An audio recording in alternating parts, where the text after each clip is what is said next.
90 రోజుల కోర్సు పూర్తి చేస్తే చాలు 100% ప్లేస్మెంట్ సపోర్ట్ తో సాఫ్ట్వేర్ జాబ్ మీ సొంతం. వెంటనే కోడ్ జ్ఞాన్ డెస్టినేషన్ ని సంప్రదించండి. నమస్కారం శంకరి గారు. సో మేడం, చాలా వరకు మెడిటేషన్ ఒక మంచి టూల్ తొందరగా స్ట్రెస్ రిలీవ్ చేసుకోవడానికి అని చెప్తూ ఉంటారు. అది ఏ రకంగా మనం మెడిటేషన్ చేస్తే నిజంగా స్ట్రెస్ నుంచి రిలీఫ్ అయ్యే అవకాశం ఉందంటారా? ఎలా చేయొచ్చు అంటారు మేడం? రెగ్యులర్ మన డైలీ లైఫ్ ప్రాసెస్లోని number of things, number of thoughts, but మనం చేసేదాని మీద ఒక్కొక్కసారి మనకి క్లారిటీ రాదు. మార్నింగ్ ఒక పని అనుకుంటాము, కానీ ఆ పని చేసే ముందు వేరే డిస్ట్రాక్షన్స్ వల్ల దాన్ని చేంజ్ చేసేసుకుంటూ ఉంటాము. అంటే ఇన్ టైం ఆ వర్క్ని కంప్లీట్ చేయలేకపోతూ ఉంటాము, దాని మీద కాన్సన్ట్రేట్ చేయలేకపోతూ ఉంటాము. దాని మీద ఫోకస్ చేయడానికి కూడా మనకి కొన్ని ఎమోషన్స్ అనేవి మనం డిస్టర్బ్ చేస్తూ ఉంటాయి. అది ఎన్విరాన్మెంట్ కావచ్చు, ఫ్యామిలీ కావచ్చు, లేదంటే మనలో వచ్చే థాట్సే కావచ్చు, ఏదైనా కానీ మనం డిస్టర్బ్ అవుతూ ఉంటాం. అంటే ఒక కరెక్ట్ ప్లానింగ్ అది లేకుండా, కరెక్ట్ వేలో వెళ్ళకుండా మన వర్క్ని ఏదో చేసేసాంలే ఇవాళ వర్క్, బట్ నైట్ వచ్చేటప్పటికి ఏమనిపిస్తుందంటే, అయ్యో ఇవాళ ఎంత వర్క్ మిస్ అయిపోయాను, ఎంత మంచి టైంని నేను మిస్ చేసుకున్నాను అని చెప్పి ఒక గిల్టీ ఫీలింగ్ మనకు వస్తూ ఉంటుంది. సో అలాంటివి ఏమీ లేకుండా ఉండాలి. మనం అలా మిస్ అవ్వకుండా మన లైఫ్ని మనకి అనుకూలంగా మనం ఎలా అయితే అనుకుంటున్నామో అదే విధంగా మనం వర్క్ చేయాలి.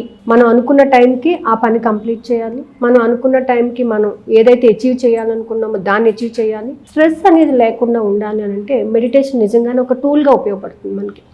అంటే ఈ మెడిటేషన్ చేసినంతసేపు కూడా మనం ఏం చేస్తామంటే మన కంప్లీట్ మన మనసు, బుద్ధి, శరీరం అన్నీ కూడా ఒకే విధంగా ఉంటాయి. అంటే ఒకటే ఆలోచన కలిగి ఉంటాయి. కాబట్టి everything is in our control. వేరే వాళ్ళు వచ్చి మనల్ని డిస్టర్బ్ చేస్తున్నారని కానీ, ఎన్విరాన్మెంట్ డిస్టర్బ్ చేస్తుందని కానీ, మన థాట్ ప్రాసెస్ ఇవన్నీ కూడా మన కంట్రోల్లో ఉంటాయి.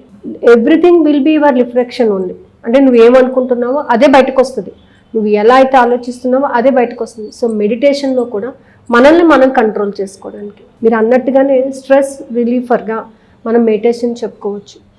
ఒక 10 నిమిషాలు మీరు ఎక్కువ స్ట్రెస్ ఫీల్ అయినప్పుడు కనీసం ఒక 5 నిమిషాలు ప్రశాంతంగా కూర్చొని మిమ్మల్ని మీరు జస్ట్ కంట్రోల్ పెట్టుకుంటూ మీ ఎమోషన్స్ని మీరు కంట్రోల్ చేసుకున్నారంటే స్ట్రెస్ నుంచి చాలా రిలీఫ్ అయిపోతారు.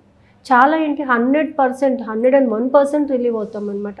దాని తర్వాత మనం ఏం చేయాలి అనే దాని మీద ఒక క్లారిటీ వస్తుంది మనకి. దాంతోపాటుగా సెల్ఫ్ అవేర్నెస్ అని వస్తుంది. బూస్టప్ యువర్ పొటెన్షియల్స్ అనమాట. సెల్ఫ్ అవేర్నెస్, అసలు నీ గురించి నీకేంటి అనేది తెలుసా? ఎవరో ఏదో చెప్తే నువ్వు బాగా చేస్తావు అనడం కాదు. అసలు నువ్వేంటి, నువ్వేం చేయగలవు, నీ స్కిల్ ఏంటి, నీలో ఎంత సామర్థ్యం ఉంది, నువ్వు ఎవరినైనా సరే ఎలా మాట్లాడగలవు, నువ్వు ఏ జాబ్ చేయగలవు, నువ్వు డిసైడ్ అవ్వాలి. అది ఎవరో డిసైడ్ అవ్వడం కాదు కదా, నువ్వు డిసైడ్ అవ్వాలి. వన్స్ మీరు ఈ ప్రొఫెషన్కి వచ్చారంటే మీ డెసిషన్ మీద ఆధారపడి ఉంటుంది తప్ప వేరే వాళ్ళ డెసిషన్ మీద కాదు. మీ ఇంట్రెస్ట్ ఏంటి, మీ క్యాపబిలిటీస్ ఏంటి, మీరు ఎంతవరకు సస్టైన్ చేసుకోగలరు, ప్రతిదీ ఎవరి మీద ఆధారపడి ఉంటుంది, మీ మీద ఆధారపడి ఉంటుంది.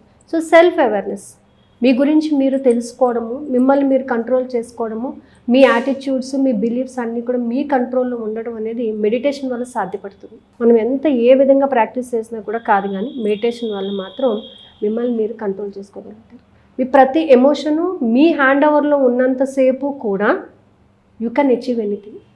మన లైఫ్ హ్యాపీగా ఉండాలంటే కీ మన దగ్గర ఉండాలి, కానీ వేరే వాళ్ళ దగ్గర కాదు. వేరే వాళ్ళు ఎమోషన్కి మనం బిల్ట్ అవ్వడం కాదు, మన ఎమోషన్స్ని మనం కంట్రోల్ చేసుకోవాలి, మన యాటిట్యూడ్స్ని మనం డెవలప్ చేసుకోవాలి. వీటన్నిటికీ కారణం ఏంటంటే మెడిటేషన్ ప్రాపర్గా చేసినట్లయితే మనకి మంచి రిజల్ట్ అనేది వస్తుంది. సో ఎస్పెషల్లీ ఎప్పుడు చేసుకోవాలి ఇవన్నీ అంటే బ్రహ్మముహూర్తం టైం అనేది మనకి బాగా ఉపయోగపడుతుంది అనమాట.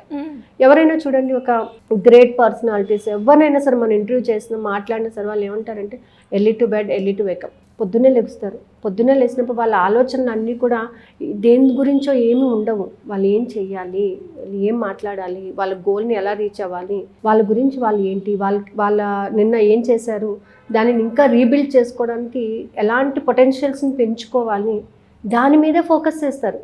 స్ట్రెస్ ఫీల్ అవ్వరు. ఏదో ఒక బిజినెస్ లాస్ అయిపోయినా, ఒకటి ఇదైపోయినా అని చేయరు.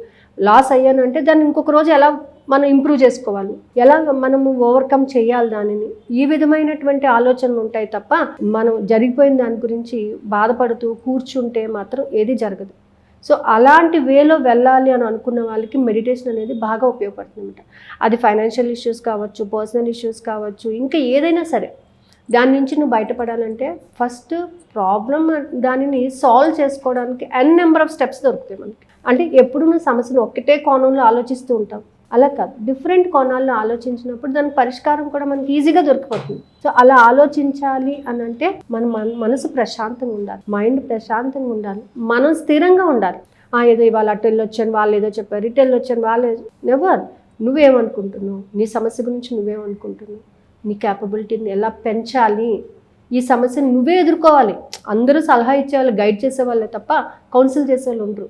కానీ కౌన్సిలింగ్ ఎవరు చేసుకోవాలి, నీకు నువ్వు చేసుకోవాలి. నీ పరిస్థితి ఏంటో నీకు తెలుసు. నువ్వేం చదవాలన్నా, ఏం రాయాలన్నా, ఏం మాట్లాడాలన్నా ఎవ్రీథింగ్ నీ నుంచి రావాల్సిందే తప్ప. సో అలాంటప్పుడు నీ స్ట్రెంగ్త్ని నువ్వు పెంచుకోవాలి. నీ స్ట్రెంగ్త్ని నువ్వు పెంచుకుని నీకు అంటూ ఒక క్లారిటీ తెచ్చినప్పుడు నువ్వు దానిని ఓవర్కమ్ చేయగలవు అనమాట.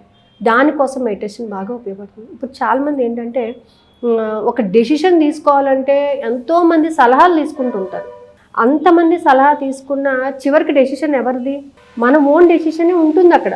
అవన్నీ ఏంటంటే జస్ట్ మనల్ని గైడ్ చేస్తుంటాయి. సో ఆ గైడెన్స్ తీసుకున్నా కూడా అసలు నువ్వు ఒక వ్యక్తి వచ్చి నువ్వు ఇలా చెయ్యి అని చెప్పేస్తాడు, కానీ ఆ చేయడానికి నీకు ఎన్నో అడ్డంకులు ఉండొచ్చు అక్కడ. అవన్నీ ఎవరు ఓవర్కమ్ చేయాలి?